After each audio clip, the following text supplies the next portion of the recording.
E começando exatamente pela Proteção Civil. Sr. Vice-Presidente, nós também acompanhamos a sua palavra de apreço e de sublinhar a traço grosso a importância que os bombeiros sapadores têm para a cidade, exatamente porque os sapadores são aqueles que estão na nossa dependência, tanto na dependência hierárquica como na dependência do comando, e, portanto, é sobre eles que temos a nossa responsabilidade.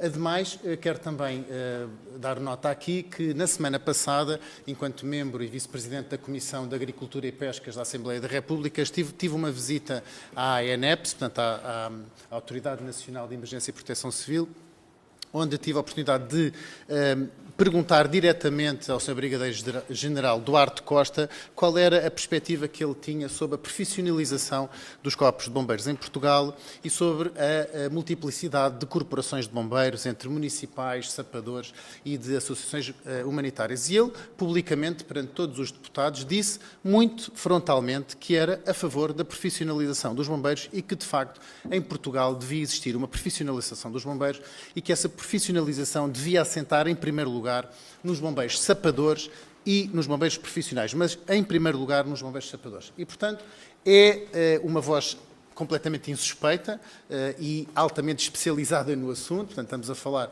do Presidente da Autoridade Nacional de Emergência e Proteção Civil, que teceu também outras considerações sobre o não receber embostada a floresta e sobre a falta de precavimento que existe na gestão das florestas em Portugal, mas isso seria outro assunto.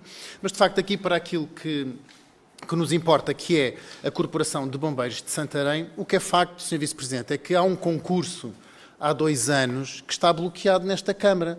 E, portanto, eu já tenho falado aqui muito sobre esse concurso e, para mim, é inadmissível que esse concurso esteja bloqueado há 2 anos. E, portanto, mais uma vez, volto a perguntar porque é que a Câmara tem uma corporação de sapadores bombeiros que tem um regulamento aprovado nesta Câmara com 80 homens e temos pouco mais de 30, portanto, muito menos de metade do que seria o efetivo da Corporação de Bombeiros, que esta Câmara aprovou como sendo os necessários. E porquê é que são os necessários? Porque, para existirem 20 homens para 8 turnos, 20 homens para 4 turnos, dá exatamente os 80 homens ou mulheres, bem visto está, para prefazer a totalidade daquilo que necessita Santarém. Portanto, das duas uma, ou o regulamento não está certo, ou então nós andamos aqui a brincar com aquilo que aprovamos e com aquilo que depois acontece no terreno. O Sr. Presidente falou numa data, o Sr. Presidente de Exercício falou numa data que foi 1 de julho. Realmente essa data originou um comunicado dos bombeiros sapadores. Não me parece que tenha sido um comunicado de causar alarme social. Foi um comunicado que veio dizer aquilo que estava a acontecer. E o que é que estava a acontecer? Estava a acontecer que, nesse dia, a Corporação de Bombeiros devia ter 20 homens escalados e só tinha 5. Um estava aqui no quartel a tratar, era o OPEL, portanto era o operacional das telecomunicações, e os outros 4 estavam lá embaixo no aeródromo. E, portanto, a ambulância, a autoescada e o carro de combate a incêndios estavam na garagem guardados, estavam no quartel e não poderiam ser empenhados. Não poderiam ser empenhados e, portanto, nem o carro de desencarceramento. Portanto, isto para nós é bastante grave. Os bombeiros sapadores de Santarém têm 192 anos de existência e não podem encerrar por falta de pessoal só porque administrativamente nesta Câmara há um concurso que está empatado há 2 anos e ninguém sabe porque é que ele não acaba.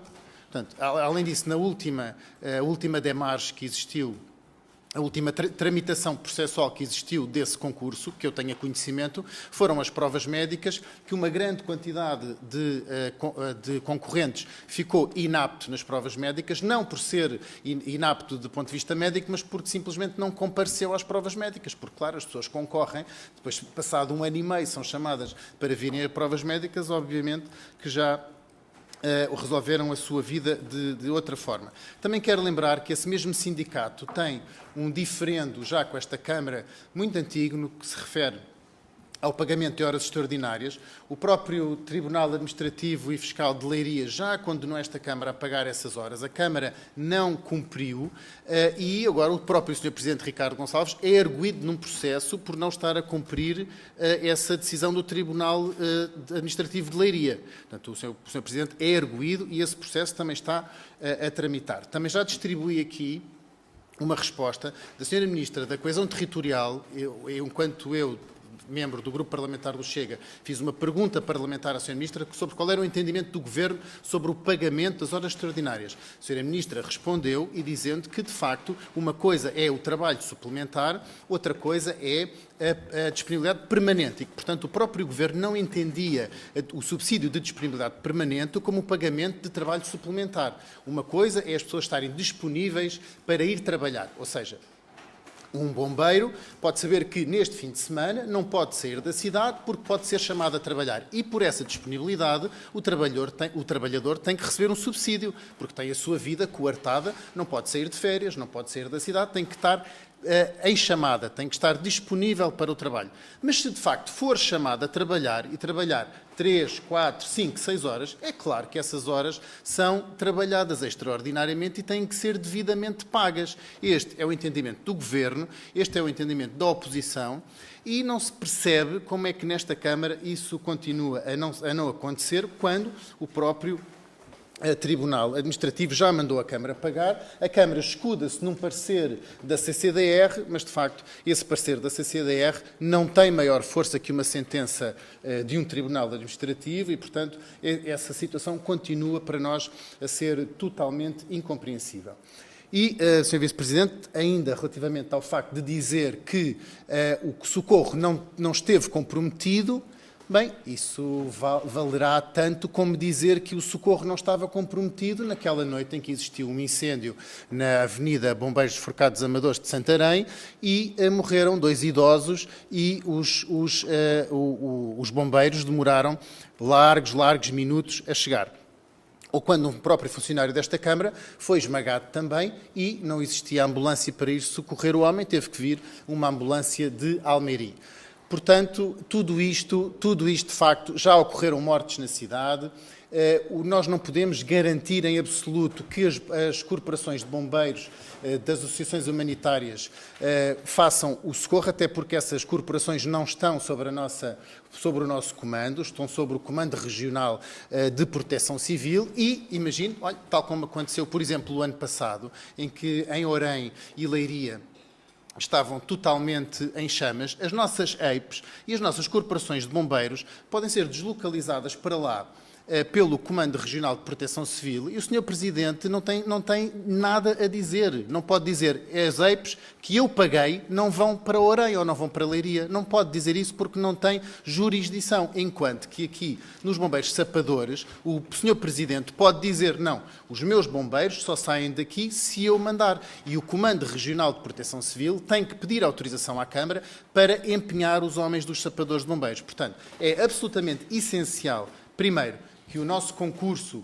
para capacitar humanamente a Corporação de Bombeiros Sapadores termine. Eu quero saber quando é que está previsto que ele termine. E, em segundo, é preciso, não, obviamente, desmerecendo as corporações de bombeiros das associações humanitárias, que aqui eu sempre voto favoravelmente a transferência de verbas para essas corporações de bombeiros, mas não desmerecendo essas, temos que valorizar aquela que está sobre a nossa dependência e até aquela que, do ponto de vista da Autoridade Nacional de Proteção de Emergência e Proteção Civil, é apontada como sendo o golden standard, o estado da arte, que é a proteção civil em Portugal. E, portanto, nós não podemos fazer como aquilo que o Sr. Presidente anunciou há 2 anos atrás, de uma forma um pouco atabalhada, que era que ia estudar a junção, ou depois já não era junção, já era, bem, nem me lembro os termos criativos que o Sr. Presidente usou, mas disse basicamente que ia unir as 2 corporações de bombeiros, o que é absolutamente impossível e, portanto, temos que valorizar a nossa Corporação de Bombeiros Sapadores.